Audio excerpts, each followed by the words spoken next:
live.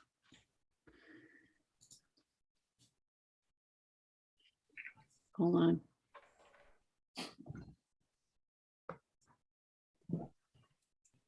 Live. Hey everybody, it's Jane Johnston with the Briar Hill Group at Remax Camosun. I'm here with He Said, She Said, They Said, a real discussion on real estate in Victoria, and with my co-host. Hey everybody, it's Jane Johnston with the Briar Hill Group at Remax Camosun. I'm here. You're co-hosting yourself. There's like an echo and Jane's repeating herself. Hi, it's everybody. It's Andrew Plank with Royal LePage. Great to be here as always. And we've also got with us today a special guest, repeat guest, star Jen Lowe. I'd like to introduce Hi, Jen. Good morning. How's it going? How's it going in mortgage world? Oh, it's going. It's the fall market now for sure. And there's definitely been some rate changes and impending rate changes coming up in the next week and a bit here too. So busy time. What does that mean? Yeah, actually? tell us. Yes. So the 5-year bond yields have changed, which then puts the pressure on the 5-year fixed rates. So we get lots of heads up emails from a number of different lenders that we work with saying that rates are on the rise, So then what we want to do is make sure all our clients that are looking for a fixed rate have a rate guarantee in place, and we put that in place for 120 days. What about refinancing a mortgage? Yes, we would be doing that. We would want to be securing the rate before the rate increases or looking at lenders that haven't increased yet. Okay. And the reason the bond rates, that's like Bank of Canada stuff, right? No, the Bank of Canada stuff is with the variable rates. Okay. And so who sets the bond rates? The bond market. Yes. The bond market in general. Okay. Yeah. And the reason that the rates go up for the fixed rates is because, of course, if a lender was looking to lend money and they can just get a return on investment from the bond market that's higher than they could actually lend on, they're just going to lend that money. So as the bond markets go up, they're going to raise the rates. Mortgage rates. Yeah. You got it. Okay. Yeah. Good. Yeah.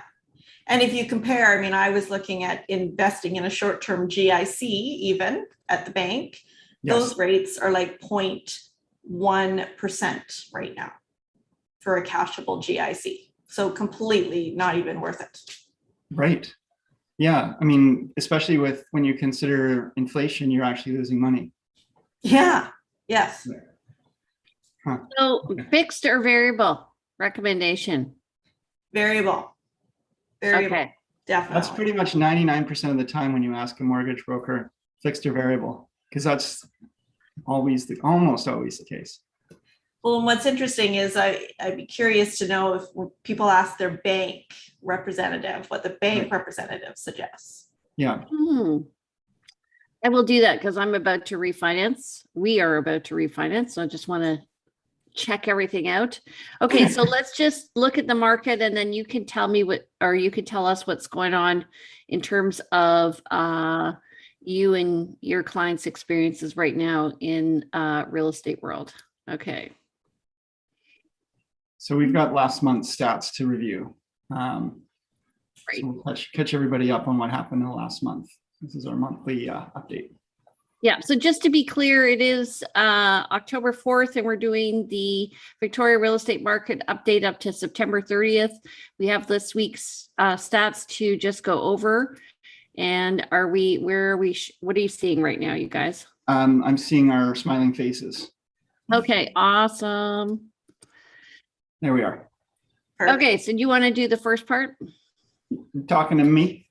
I'm talking to you, buddy. Okay, so in the last week, what are we doing here? Yeah, 4 days. I'll start on the left here with the Victoria Real Estate Board, bottom left corner, 2021 net unconditional sales for the month of October. That's, of course, in the last 4 days only. There's been 55, whereas for the full month of October, there were 990. New listings in the last 4 days, 77, as opposed to for the full month, 1,162. And currently we are sitting at 1,129 1,129 active listings. We are going closer and closer. We were at closer to 1,200, I think, in our last report. Now we're at 1,129. The number just keeps getting less and less compared to 2,122 last year, which was very low even then. So we are scraping the bottom of the barrel for having anything to sell. What? Sorry, can I ask a question? Why is that? What's the reason for not getting the more listings?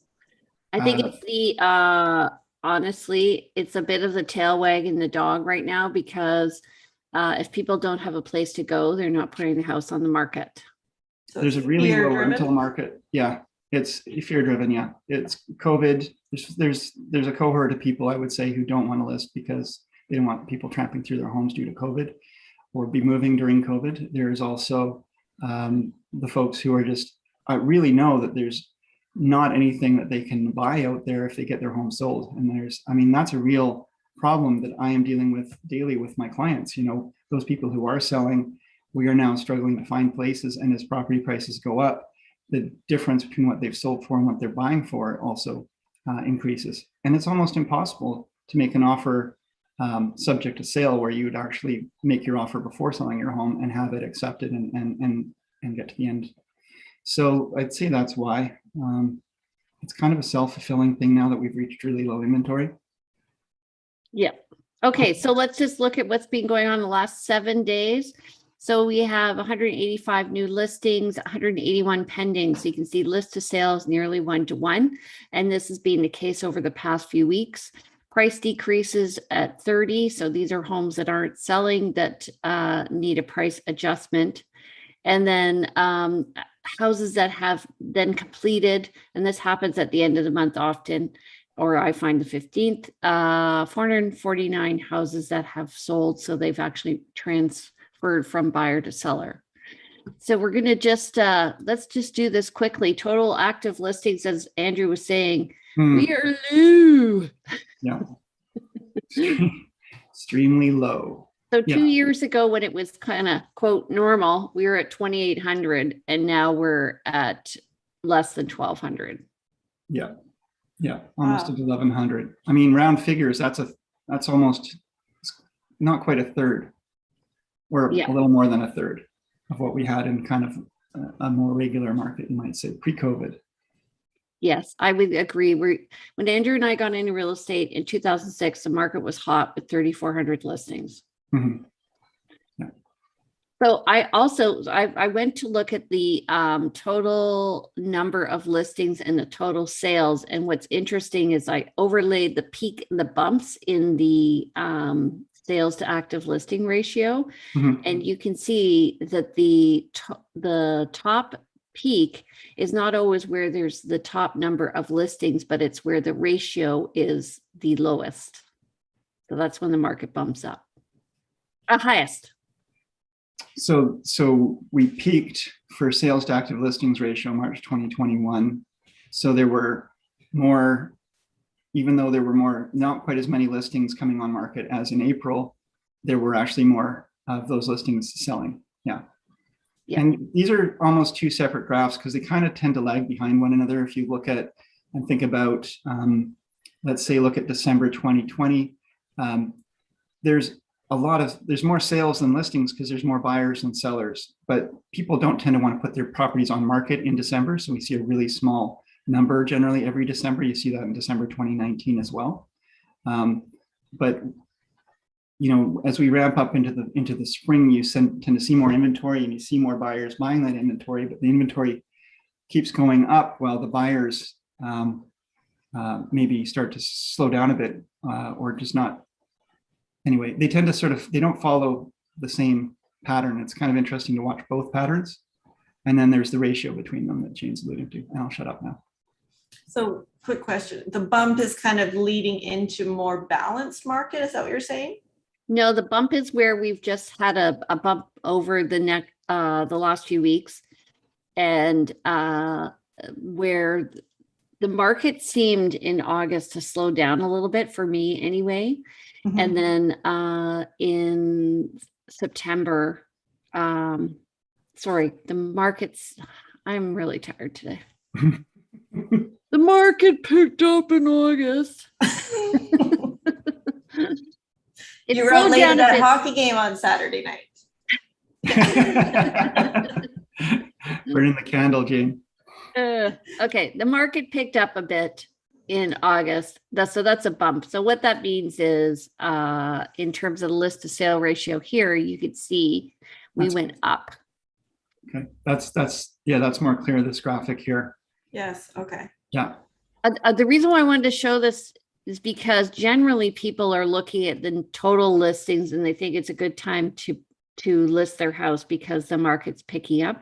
But actually your chances, like I tell sellers, if you want to make sure your house sells, have it listed in December, because look at the list to sale ratio is 1-to-1 at least. So you're more likely to sell your house in December. You're not going to have as many buyers coming around, but they're going to be serious buyers. Well, there were more sales in December, like over 600, than there were new listings coming on the market. There were, looks like maybe 450 in December 2020.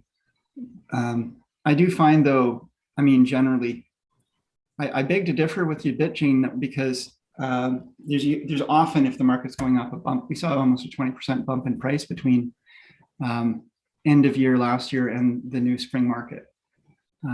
And a lot of people do choose to wait till the spring market, but then the challenge with that is it's far enough into the future. We don't know what legislative changes are going to happen. Jen referred to some mortgage rate changes. So as time moves further from our present moment, it gets harder to predict where things are going to go. So and speaking of which, here is that bump that you were talking about. So in January, the prices went up significantly, and we moved quite definitively over $1 million. yeah, and that doesn't happen every year. That's not a given, but we do tend to see a bump in the spring market if it's a normal market. Well, and also I think that we tend to hover, and where people are like pushing a price, and then we bump up, and now we're at our new price. Yeah. Yeah. It's that whole idea of, you know, when you're cooking a turtle. Horrible. So I have to explain this, but back in the day, I had a French class, and they wanted us to translate a recipe into French. And I hated my French class, and I chose a recipe that I thought was absolutely disgusting. It's how to cook a turtle. But the thing is, to cook a turtle, you put it in the water alive and it's swimming around, and you don't put it in boiling water. You put it in the water and they turn up the heat, and then the water, I know it's horrible. And then it doesn't even realize it's boiling, but eventually it just boils itself. So you don't throw it in boiling water and it tries to get out. And it's, anyway, the point is, we're all living in boiling water. No, we're all living in water that's not boiling, and the heat is on, and we don't notice the heat coming up. Is it upside down or right side up? Yeah, I Is don't it the know. shell upside down? I don't remember how you're supposed to put the turtle in the water. It's swimming around, so it's right side up. Oh, okay, good. Could be doing a backstroke, but yes. Oh my God, this is so weird. But no, but we are, I mean, in the market, we all sort of are in the market we're in, and we don't notice the water is heating up around us or not. I mean, we see that the thing's changing, but when there's a new reality, we get used to it. And that's the temperature that we're used to. And yeah. Normalized. And that was a horrible analogy, and I'm sorry. I would agree. But what happens is especially when you're working with clients who are from away, and then they're watching the market and they're like going, holy crap. Like I had clients last year coming to look at townhouses. I think I sent them to you, Jen, for an approval. And then now all of a sudden I said to them, you really need to invest now, because I think the market's going up, and they're very conservative buyers.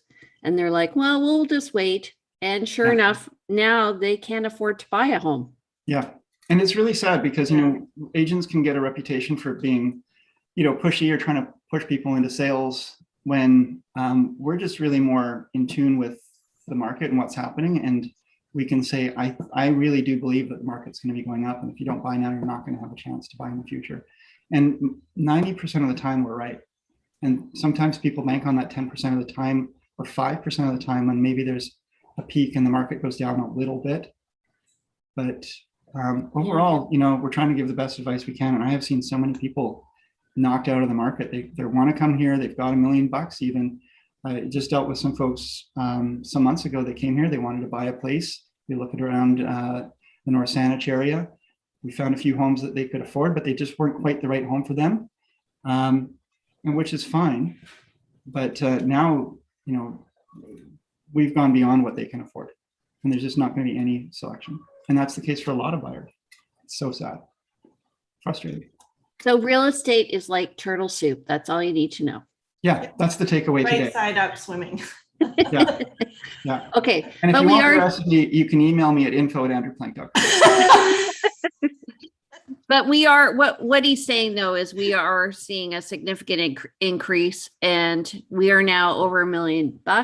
And so the shift has happened, folks, and we're going to be staying here. I don't see it moving. Okay, let's look at condos. Sorry, go back one, Jane, just really quick, if you don't mind. Thanks.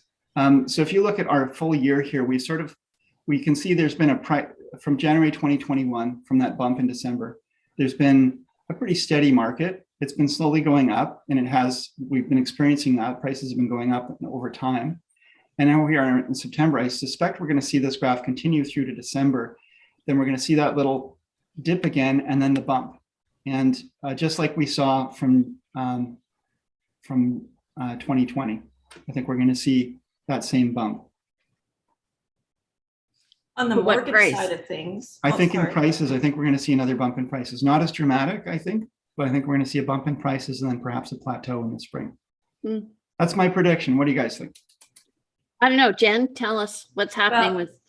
What I was going to mention with the mortgage side of things, the key thing, especially in the Greater Victoria area, when you get to that price point above $1 million, you have to have a 20% down payment, because you cannot get CMHC insurance or mortgage default insurance above $1 million.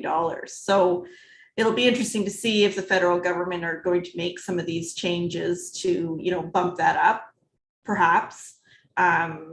Because it's definitely challenging for people, first-time home buyers, number one, to be to afford a purchase price above $1 million, but number two, to have that 20% down payment.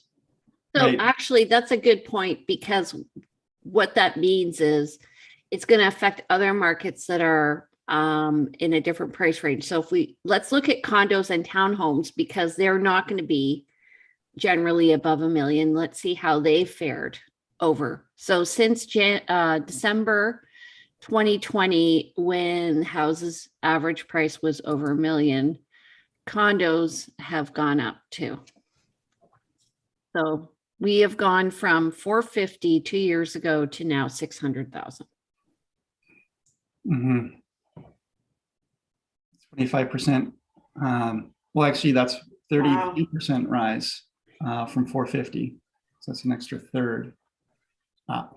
Yeah. And condos really, I think, took a hit. And I remember looking with a client in December 2020, and we were looking at condos at 450 and under, 1+ bedrooms. And we had our choice. We were looking, I would say, at around probably like 20 downtown condos. And then in January, they were all sold. And I had a client this year list a similar condo with no view. So the condos we were looking at in December had a view. The condo I listed on Johnson had a view of a brick wall, and it sold right away, 450. It also allowed 2 dogs. So yeah, the 2 dogs is a big one. It's hard to find condos that are going to allow that. That's for sure. But the condo market is it's so related to the rental market. When it's a tight rental market, people looking for a rental realize, well, maybe I should just buy. So to kind of, Jane, do you remember when we first got in the market and how the 90s condos, the leaky condo era and all that was really kind of in full effect, and it was, remediated versus unremediated condos. And I find the condo market is so it's more prone to the effect of legislation. Like we've had the advent of the depreciation reports, which has changed things. It's sort of moved the needle a little bit for, condos that have been on top of their maintenance versus not. There's been the issue with insurance in the last couple of years as well. What do you guys, yeah. Water's also been an issue. I found the pipes, depending on what pipes they've put in the building, affects the insurance for the whole building. So like I've seen a building on View Street that had $100,000 deductible if you had a water damage. Yeah. Yeah. No, I've seen the same. Yeah, I think the Juliet, maybe it has a pretty high one.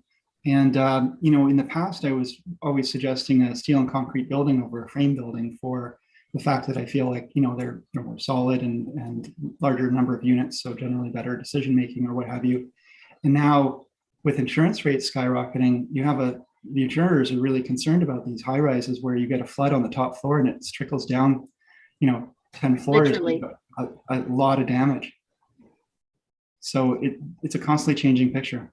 It's really interesting. Jen, does it affect lending?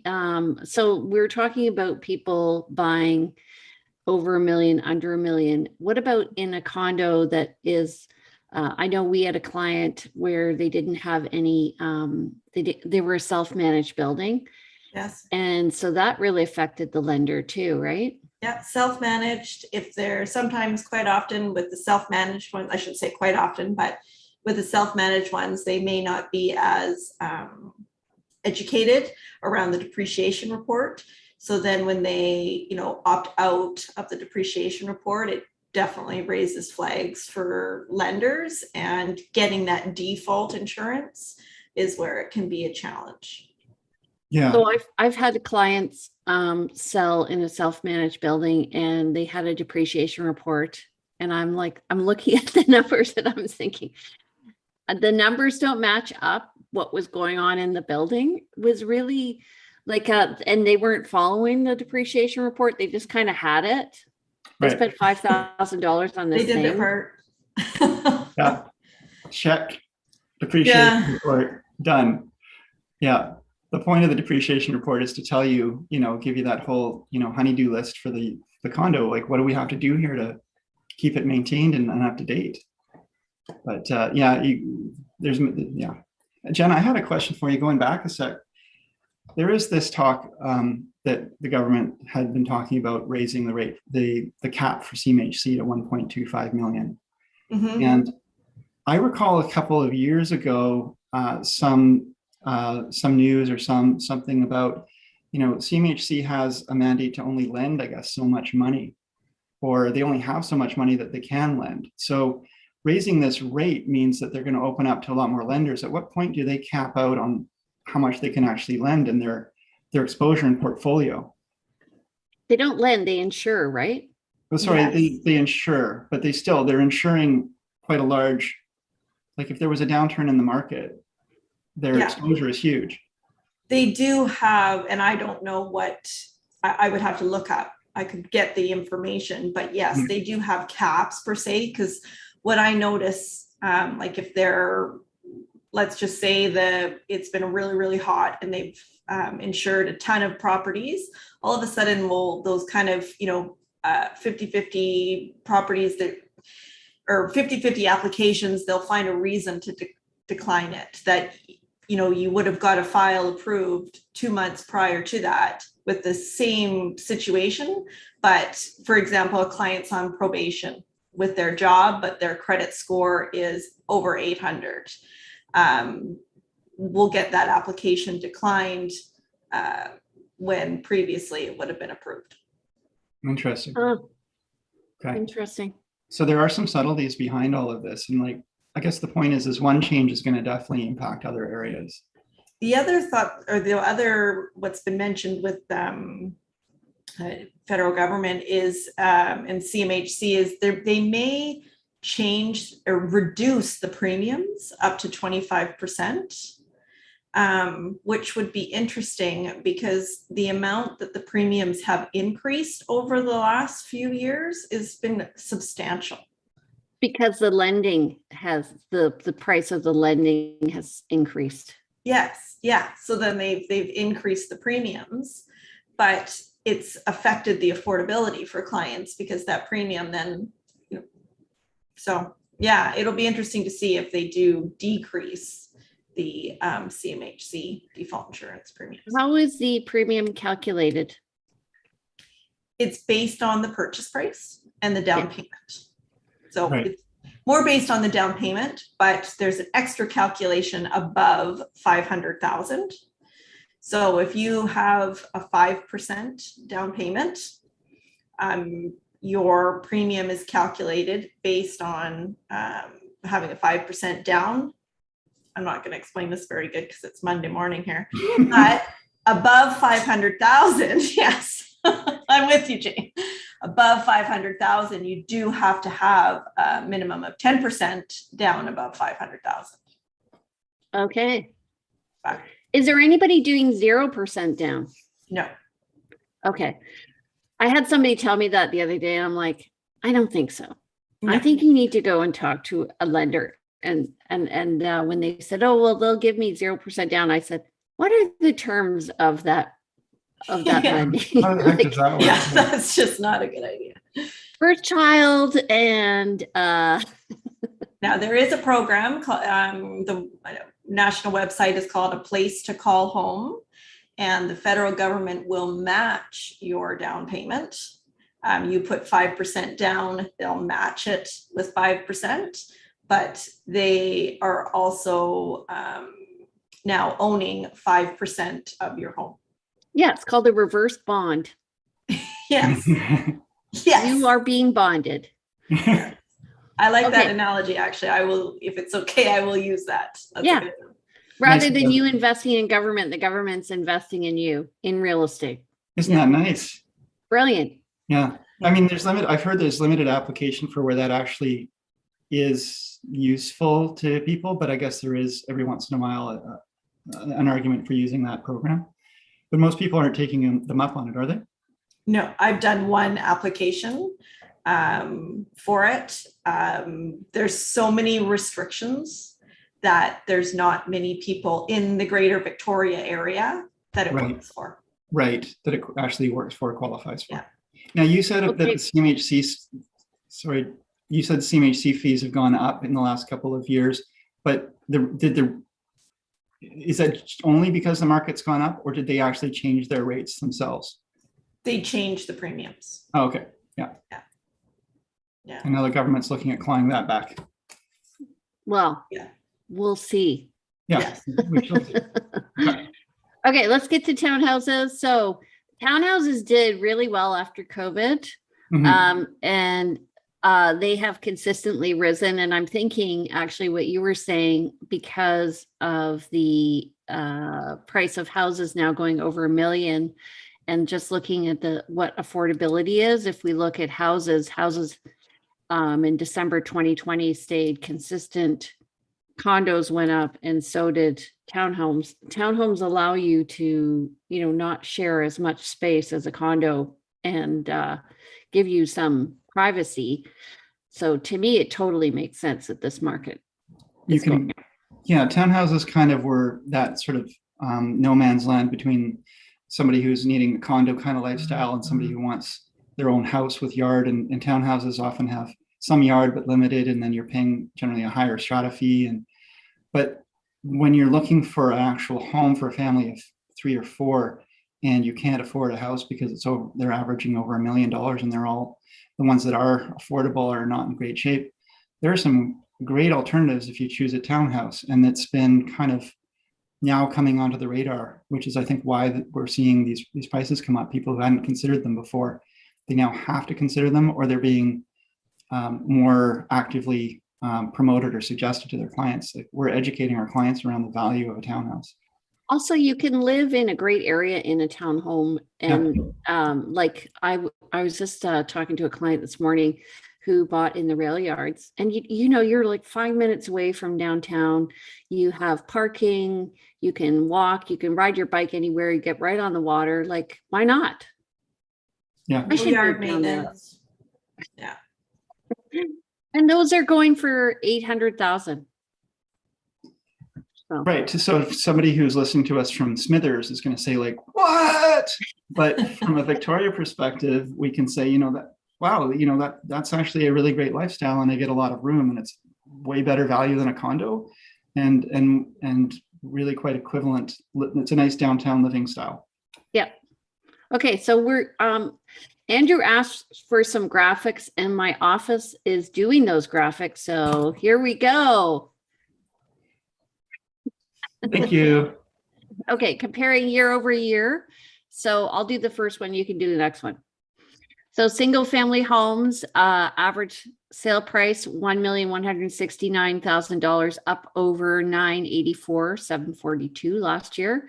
260 units sold this year. This is down from 422 last year. We talked about how high the inventory was last year compared to this year. And then the days to sell, this is telling you it's a hot market at 22 compared to 30 last year. And I thought 30 was hot.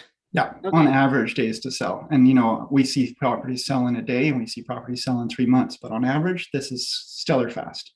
So now we're talking about condos, apartments. And so September 2021, average sales price was $590,706. Is this Greater Victoria, Jane?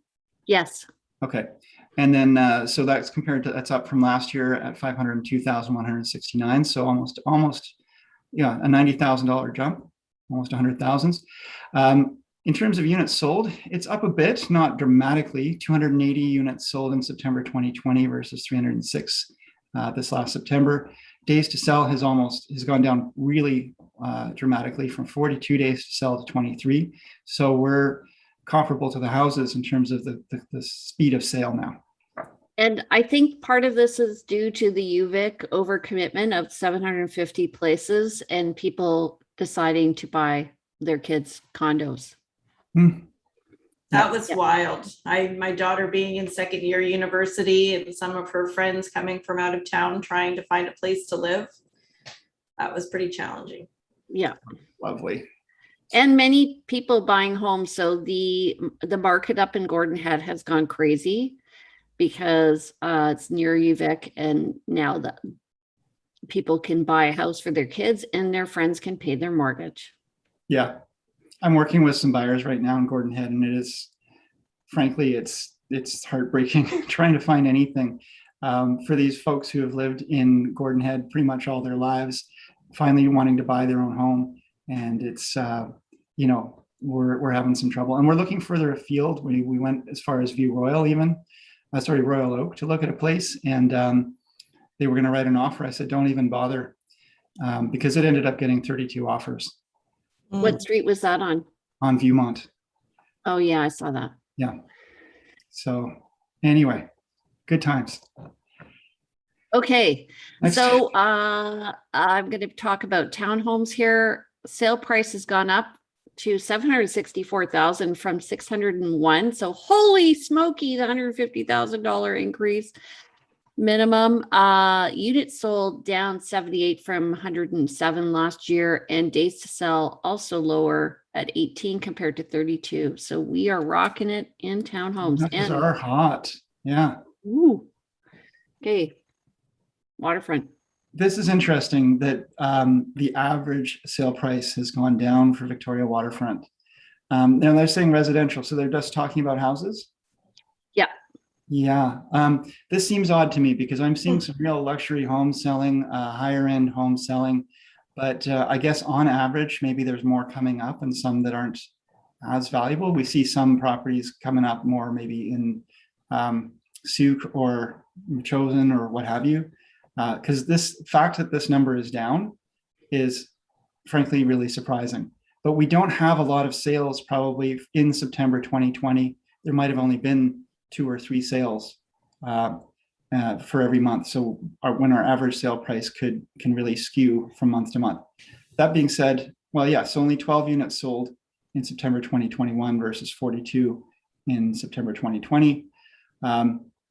People were picking up those waterfronts back then, but 27 days to sell now versus 140 from September 2020. Also, I just want to say, like, if it's up at over 2 million and its average is 140, probably the higher price in that averages was bringing it up. You know what I'm saying? Mm-hmm. Like maybe there was a $16 million house or something last year.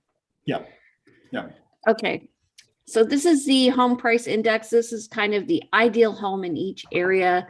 And we're looking at the regional summary. So in the core region, so that's downtown, September 2020, we were at 879 and now we're at 1.1 million. So we have up 25%. Do you want to do Peninsula? Sure. So in September 2020, we were at 869,300, and in September 2021, we're at 1,088,600. Again, and almost exactly the same, a change of 25.2%. Not a bad return on investment if you were putting down 10% on a property, and back in September 2020, you would have made quite a nice bump in your value. Why don't we have Jen do one of these? This is fun. Okay, do the West Shore, Jen, since you live out there. Yeah, so the West Shore, September 2020, you're looking at 690,900. And in the 2021, 876,100. So 26.8% change. Amazing. Yeah. And over the whole area, so the average price for home went from $802,600 to $1,013,900, an increase of 26.3%. So overall, we're looking at an up market. Mm-hmm. We are. When does it end? When does it end, folks? When do we get off this ride? Isn't it interesting, or historically, isn't it the condo market is kind of the last market to change, which those stats really solidified that. Yeah. Mm-hmm. Yeah. It's kind of, I always think of it as kind of like a flame. So when the market starts getting hot, lower, and that it pushes things up, and then you'll see it cooling down up, and then same thing geographically, it'll go from the core out. So, and I'm seeing a lot of really nice properties coming up in Souk and in the outlying areas. Like I'm looking as far sometimes with clients to Duncan. Yeah.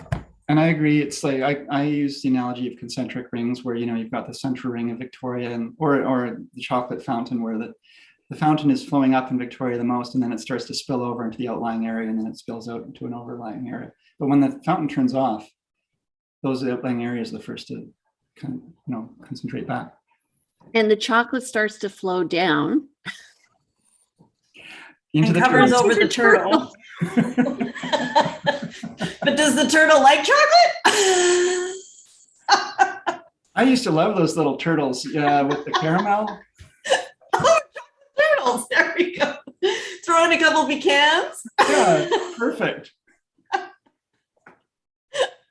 We've lost Jane again. Well, I'm glad I wore my plaid because it's red.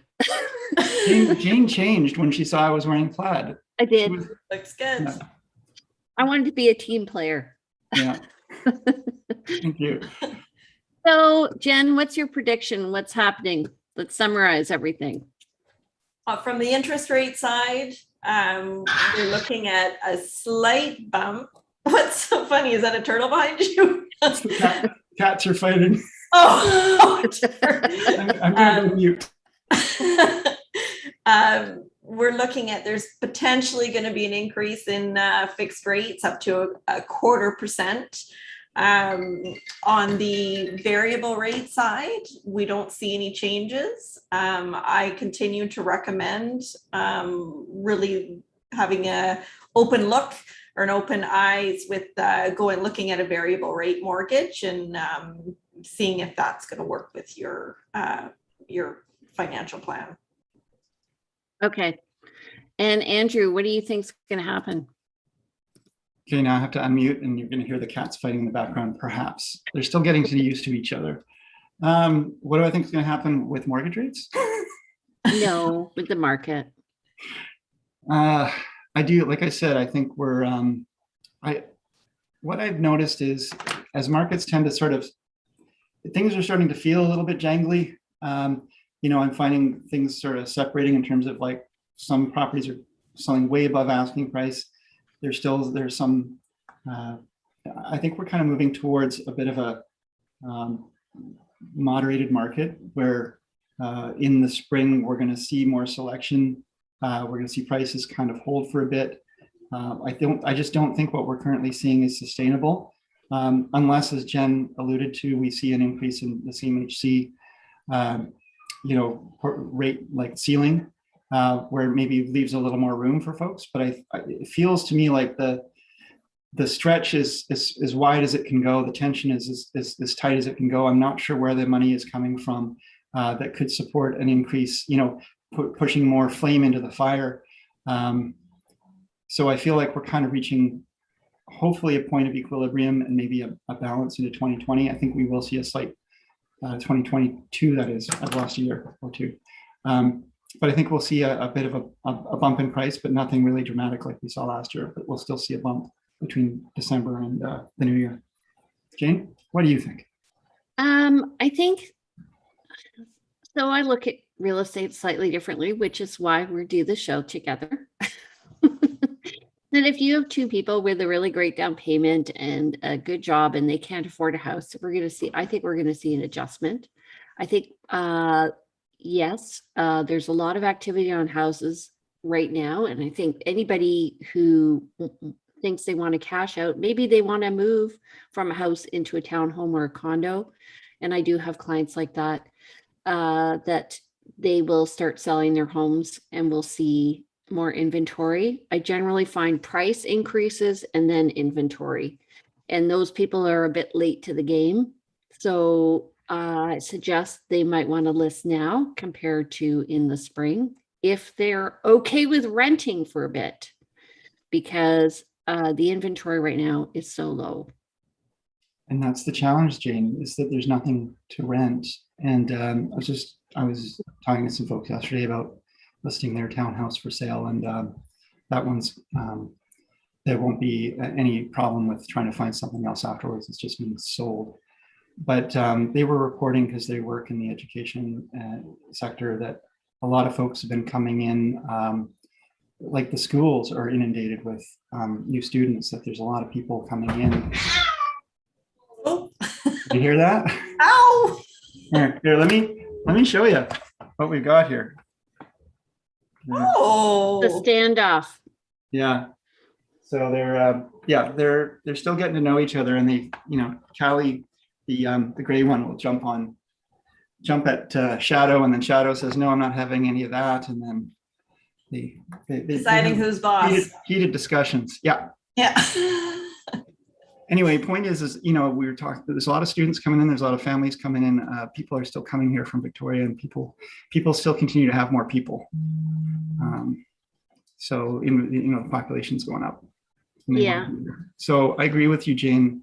And at some point, there's always an adjustment. And it's really dangerous and hard to make a prediction about the future. And most people who ask me this, I actually have to say, really, we don't know. We have to say we don't know. Anything could happen.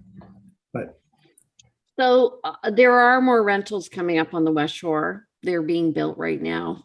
I think that's what's going to absorb the population a bit. Definitely, I've heard in the past, in terms of even the economy, the thing that's stifling the economy building here is housing. It's not jobs.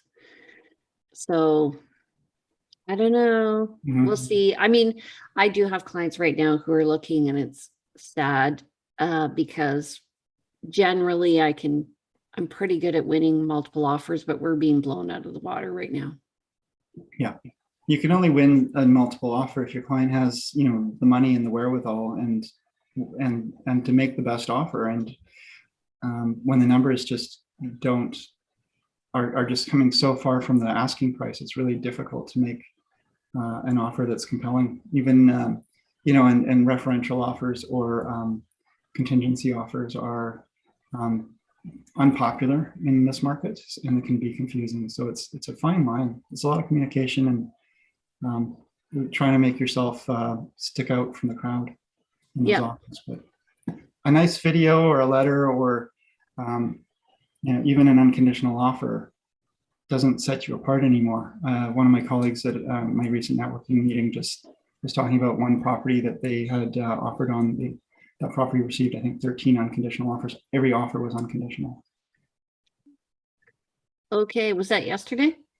No, it was a few days ago because my networking meeting was Friday. Okay. Unless they have a time machine or can tell the future. But no, these things are happening more and more. And Jen is shaking her head because I know you're advising people, and it's a dangerous time to be doing that. It's really difficult. There's so many risks, obviously, in going unconditional. From the lender standpoint, there was recently a situation in our office, another broker dealt with that. There was an assignment of a contract, and it was for an existing property, not a brand new build. Their client was looking to buy it, had an accepted offer with a financing condition, thankfully, because she couldn't get financing set up for it. Unfortunately, the next people that went in and bought it unconditionally, thinking they were getting a great deal, ended up having to get private financing due to this assignment of the contract issue. So also, when you're buying unconditionally, especially if it's a house, there may be issues regarding insurance that you have to fulfill in order to get the financing, and sometimes the seller won't let you in. right. So anyway, that's a topic for another discussion. Yes. All right. So thank you, Jen, for joining us today. How do people get in touch with you? You can reach me at 250-217-4925. My email address is j.lowe, which is LOWE, at dominionlending.ca. I work for DLC Modern Mortgage Group. Okay. And Andrew. Thanks very much, Jen, for everything. You can reach me at info@andrewplank.com. So that's just my name, info@andrewplank.com. Or call me at 250-360-6106. Happy to chat anytime. All these things we talked about today, there's usually specific things relevant to yourself. So call Jane or I, or if you have specific questions about mortgages, give Jen a call. Jane, Or how you do can reach call. you? Sorry? You can call Jane or me. Thank you, ELT teacher. Hey everybody, my name is Jane Johnston. I'm with the Briar Hill Group at Remax Camosun, and you can check me out on my website at briarhillgroup.com. Or if you want to check out neighborhoods or these videos, you can go to vancouverislandtime.com. You can always call or text me at 250-744-0775, and my email is briarhillgroup@gmail.com. All right, everybody, take care and have an awesome day. Have a great week, you guys. Thanks, Jane. Thanks.